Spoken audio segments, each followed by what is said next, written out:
Okay, I'll be short and a bit provocative. And I decided to change the schedule quite a little bit. The planned topic was algorithms, but we'll talk first, logically, it's more logical. We'll first talk about specializations. And I'll tell you how I come to what how I came to what I'll be telling you right now. A while ago, I was analyzing the family budget and tried to identify what categories of expenditures are more essential and which categories are less burdensome for the family. So I tried to identify the categories of expenditures, and I would like you to help me with defining these categories. Just remember what you spend money on and help me. I'll be writing it on a whiteboard.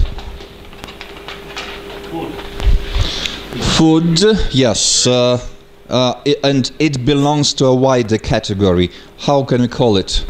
Because we don't only need food to survive. Yeah, subsistence, or let's call it basic needs, right? So, basic needs.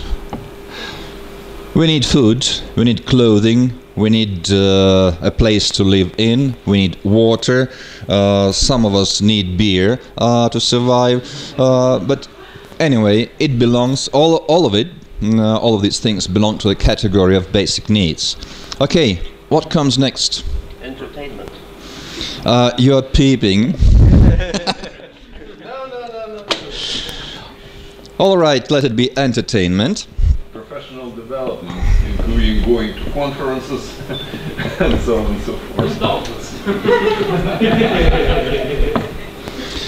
Entertainment, yeah, something to satisfy our love for pleasure, our need to enjoy ourselves. Okay, the conferences. What As I said, professional development. Conferences are just part of it, but I mean, you know, like things I'm doing here, and quite often I would do it at my own expense and spend like quite something like $5,000 a year maybe for going to ATA conferences, talking to my colleagues, listening to them, sharing opinions on various professional subjects and so on and so forth. I suggest we call it information and education.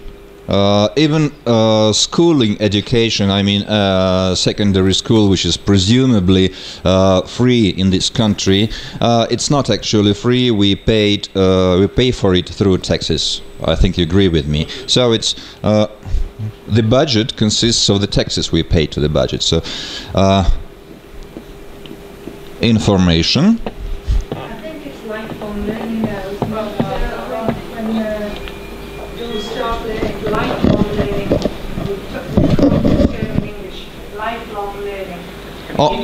Yeah, but that part is more about education, and I would say the information part is also very important because, you know, it's not just about information. Sometimes we just need to maintain some contacts with fellow colleagues, with peers, to understand how things are going in our professional area in various parts of the world and so on. So I would not call it learning as such. It's more, well, it contributes to lifelong learning, but it's a bit more comprehensive and has more sides to it, I would say.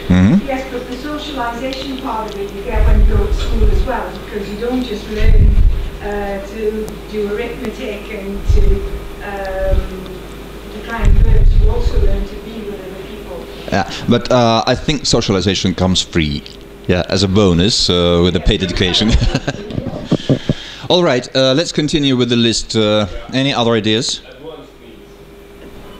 Basic needs and advanced needs. Can you give an example? A new car. A new car. Well, that's a bit tricky because a new car may belong to a few categories at once. So, a new car, you can use, let's say, you can use public transport. When you buy yourself a car, what need do you satisfy? Freedom. Oh? Freedom. Freedom. Some buy car just to have self-esteem, to raise his self-esteem. Am I right? Comfort. I think a car is much more comfortable compared to many types of public transport.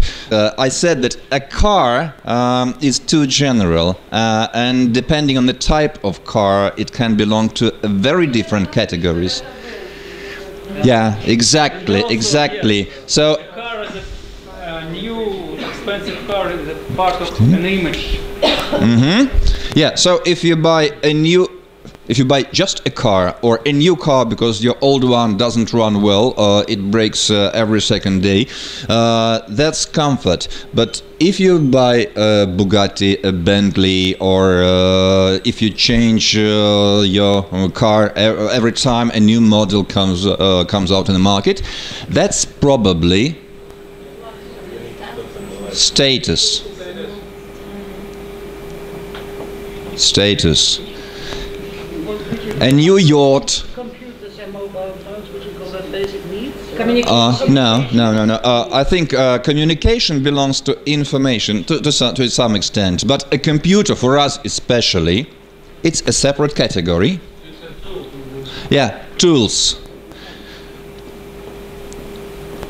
Tools, means of production, probably. Yeah, if we think about other people, means of including services like telecom and so on. Yeah. So communication probably also belongs to the category which is necessary, which we spend on to do what? To earn money, right? And sometimes we don't buy any tools, we just earn money by paying with our time or with our labor.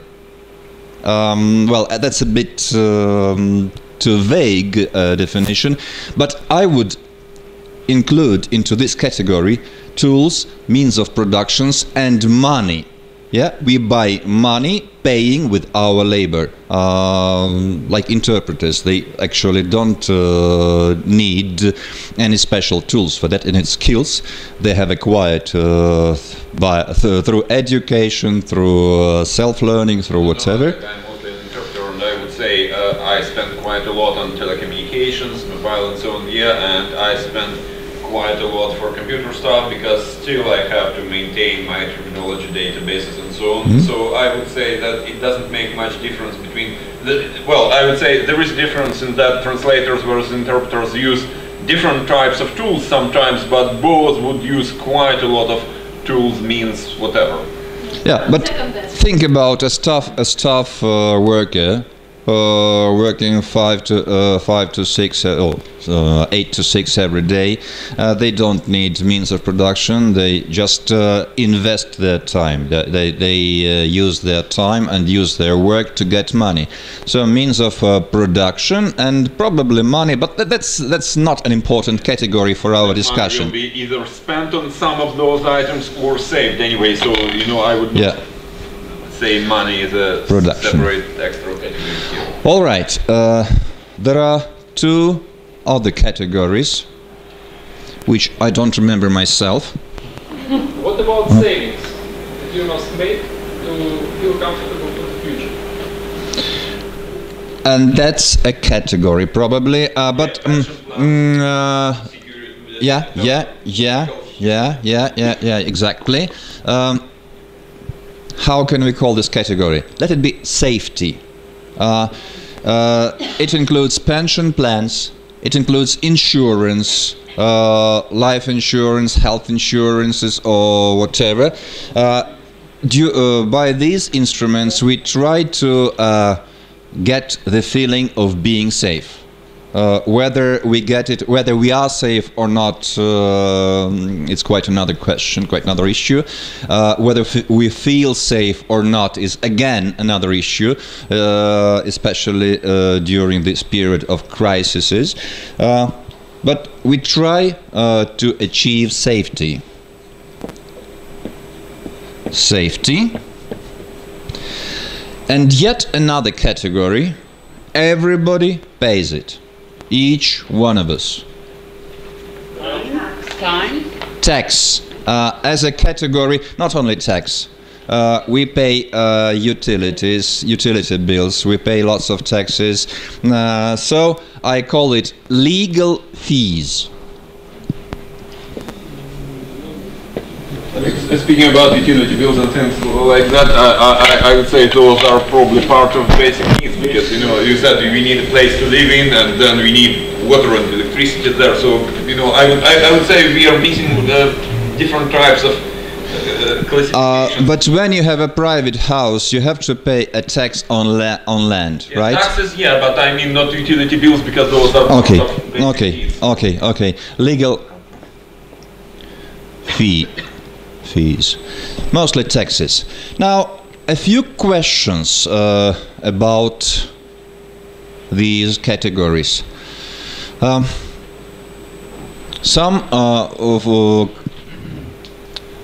some categories, we all spend money. In some, we don't.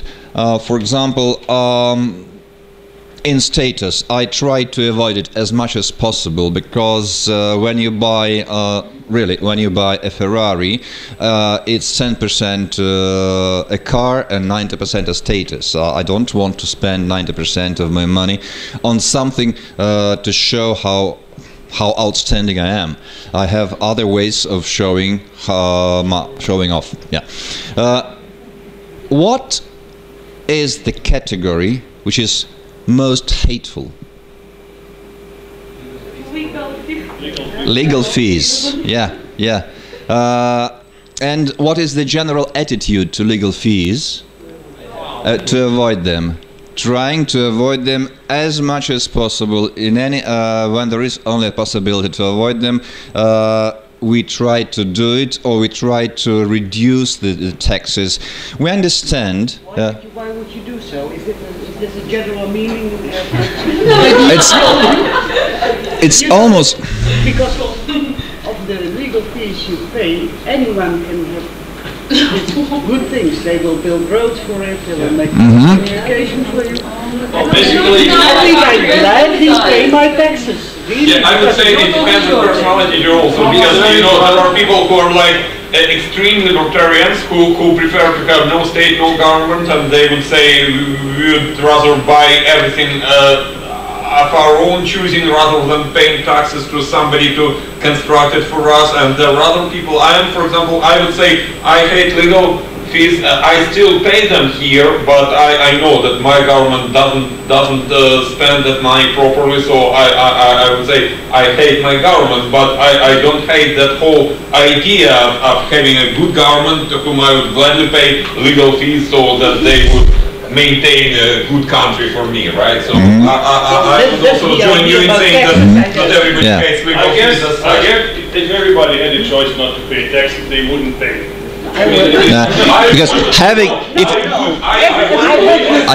I had a child, I would say it's 10 out of 100 people who would pay, but 90 wouldn't, because it's quite natural. for example, if I was given a choice to have good roads, good education, good health system without paying taxes, and an option to have the same, absolutely the same, but pay taxes, I would probably choose to have it without paying. But still, okay. Yeah, I know it's tricky and complicated. So we hate them, but we pay them, right? Yeah. Okay. Which is the most expensive category? Comfort. If you buy a microwave oven, is it very expensive? I think one of the most expensive, maybe the most expensive, or one of the two most expensive categories is the status. Sure. For the sake of vanity, entertainment, in global scale, it is. There are billions of dollars spent on ringphones, right? Ringtones. Enormous amount of money just to have a new ping ping ping ping in your pocket. Yeah, that's all. But basic needs. Well, how much do you need for subsistence? You see the difference between well, chips and fish and lobster. The lobster is status. Fish and chips are more close to the basic needs. Yeah. So I would say I spend quite a lot, and it's a major item in my bill on infant education, because you know I tend to constantly learn and to go here and there to listen to my colleagues, to see various things, to learn various things, and I would say that for me it's maybe up to 25% of total expense. Yes, Maxim, but you're talking about your personal expenditures. But I'm asking. My question was, which is the most expensive category? I think it's status. I just don't spend money on status. Yeah? Oleg, just one very short comment. We are all professionals, and we tend to be professionals, and we tend to somehow always remain professionals. And I think the more professional we tend to be, the more we spend and have to spend on infant education. Agreed. No problem with that.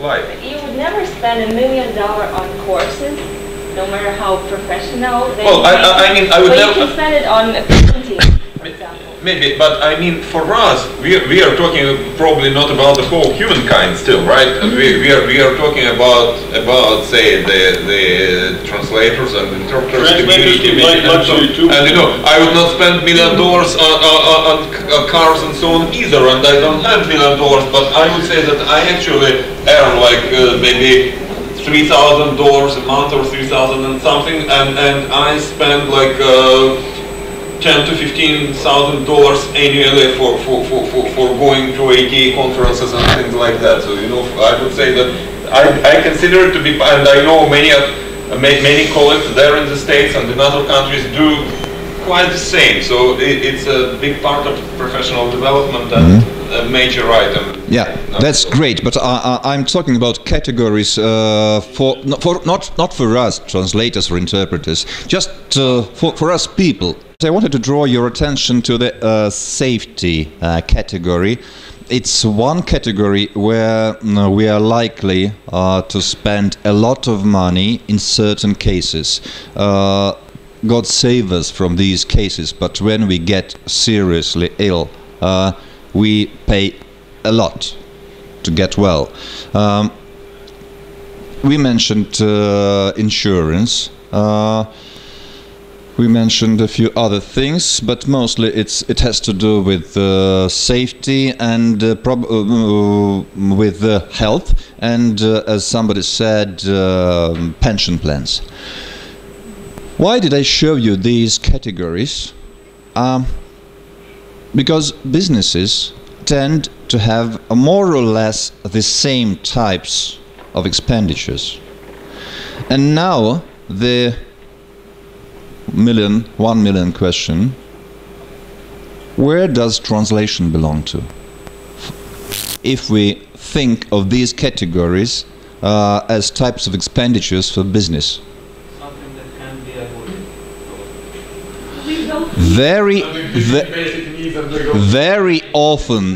Very often, translation is regarded as a legal fee.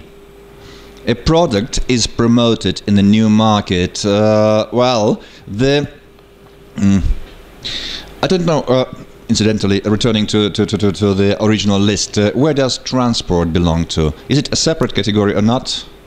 Oh, it depends. No, just transport. Yeah. It could be tools also. It's either usable. It can be basic Yeah. needs in case of public transport and maybe comfort. So, in a way, in a way, translation may be regarded as a transport, that is, something which takes a product or service from the place of its origin to another market.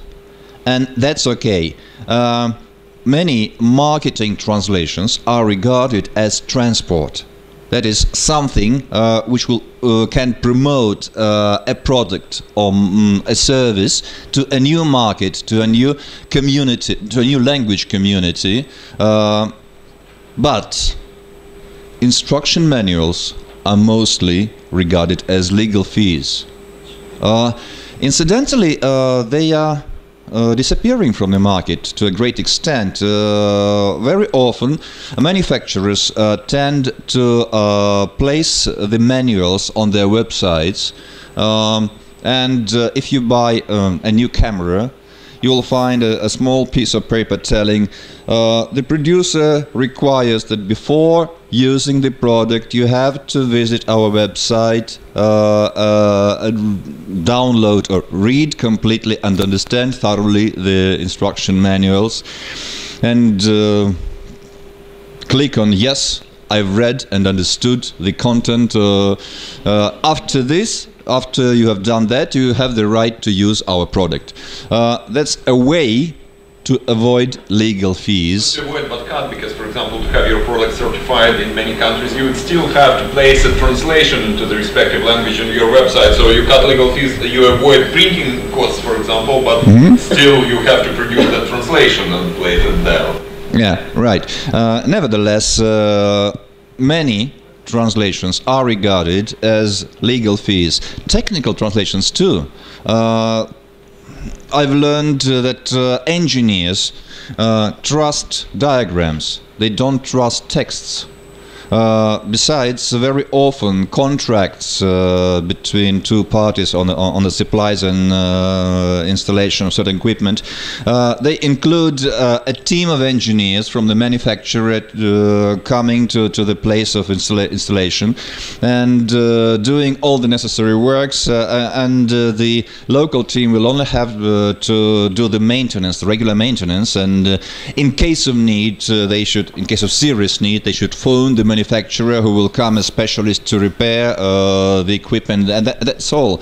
So there's actually very little need for instruction manuals 200 or 300 or 500 pages thick. So this type of translation does, in a way, belong to legal fees. Anything else? Any other translations that belong to different categories? Entertainment, example? Movies or fiction books, right?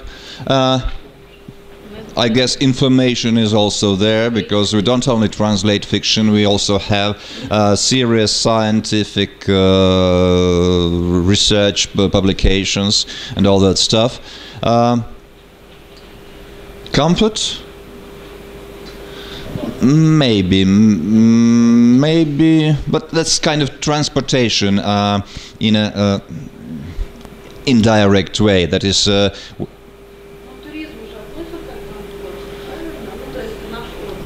I'm sorry. When we spoke about personal budgets, we pay money to avoid diseases, illnesses, to save our health. When two parties sign a contract, they do about the same.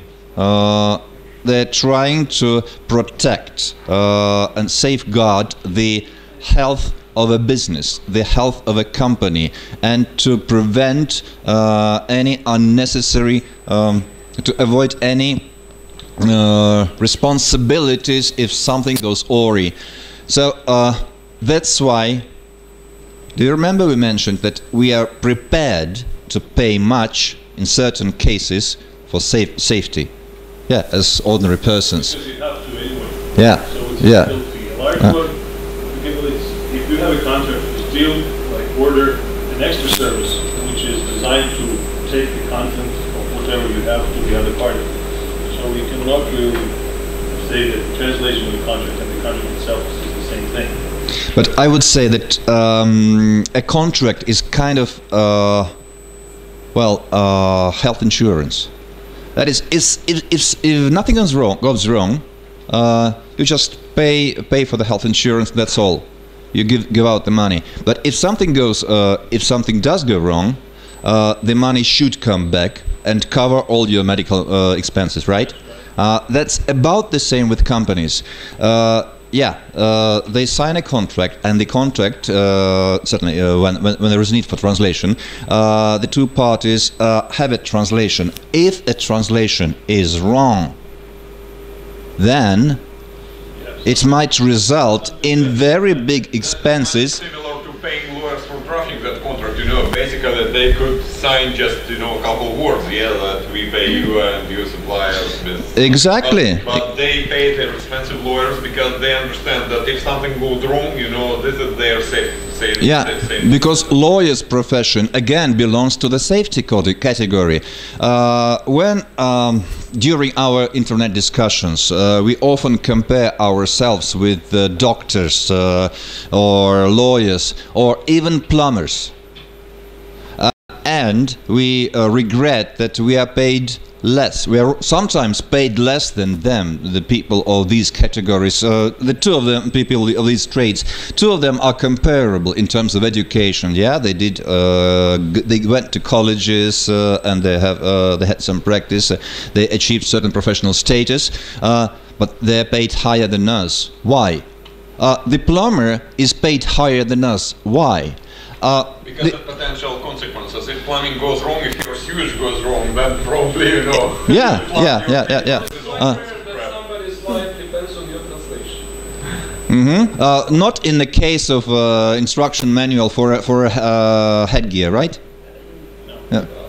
But with safety, safety of your health, safety of the company's money and property, then the rates may be high. That's why the lawyers charge high, that's why the doctors charge high, that's why the plumbers charge high. You can't do maybe a WC or a toilet in an apartment is not exactly a basic need, it's kind of a comfort. Yeah, we compare our life to what it used to be 300 years ago.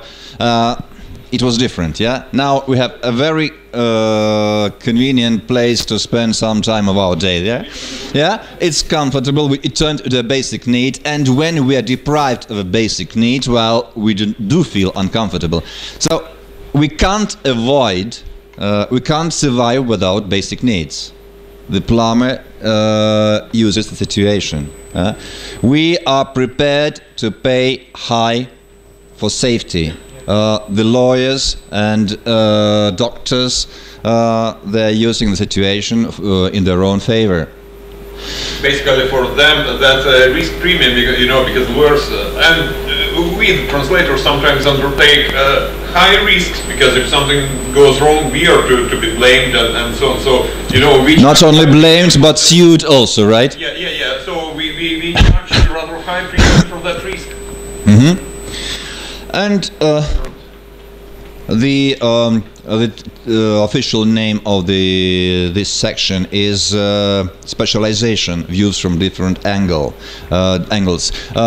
This is the angle to look at your specialization, the one you are having right now, or the one you are choosing right now for younger translators.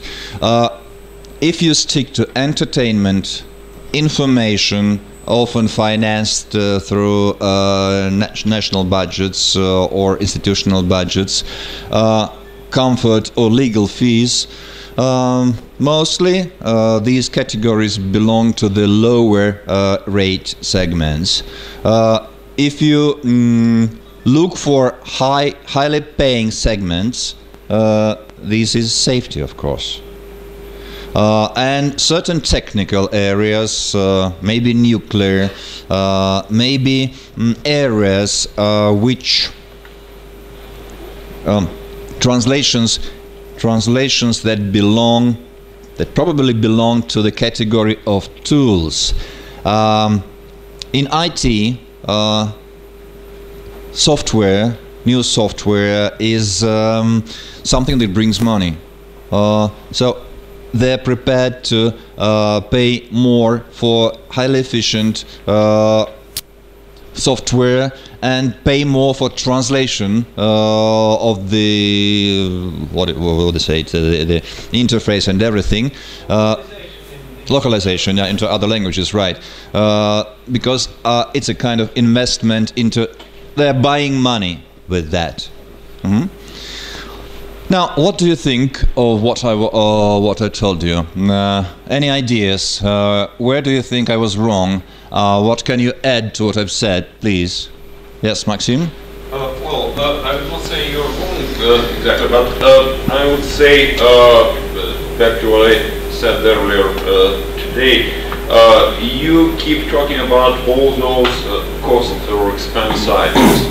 And I would say that we have been completely losing another angle here, where we consider translation and interpreting as a value item, which cannot be allocated to any of those. You know, I know of some events, of some publications, etc., which brought good money to their publishers, organizers, and so on, and which would simply be impossible as such without really good translation or interpreting. And I would not say it's basic needs. I would not say, I would not say it's safety, because we can talk about basic needs like, okay, we want to organize this event, and we will organize it anyway, and then it turns out some foreigners will come, so we need some interpreting there. Then it would be a basic need or safety or whatever. But there are other situations where people would say, okay, now we know, we get an idea that we can organize some great event which will bring us a lot of money, and it will be that great and bring a lot of money because we'll be able from the very beginning to get some important foreigners there. And to do all that, we have to have a good interpreter. And in that case, I would say it's not an expenditure as such, it's just, some investment which creates new value, which I understand is a completely different angle from this structure we have been drawing here, but still remember about that. And probably that's why I was hesitant about the category of transport. Generally, when we speak about both human beings and businesses, transport is something that takes you from place A to place B, either in terms of geography or in terms of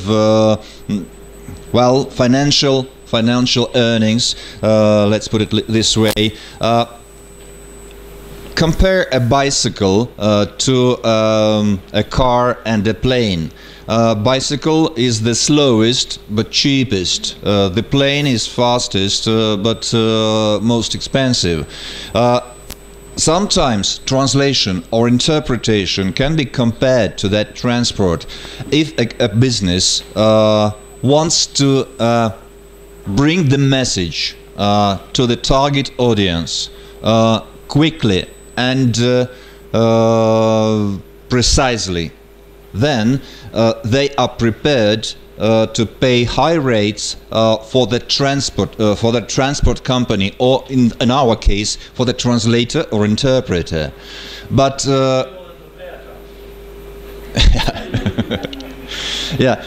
this is more or less individual, I would say. Many companies would prioritize their needs for translation. They are fully aware of the importance and the further use of their translations. They are fully aware that some of their translations will be lost and never read. Some of them will be read but not paid attention to, and some of them will be studied, analyzed, scrutinized, X-rayed or whatever. These are the translations that the client would be prepared to pay high rates. Any other comment, recommendations, corrections whatsoever? I'm completely against the one rate basis when my cooperation with clients. Yeah, we have the minimum rate I agree to translate for, but every job they send my way, every single project, I study it, I look at it, I assess its complexity and importance, and I say, oh no, this one would cost you more than you offer, and then very often we agree on terms which are twice as high as my basic rate.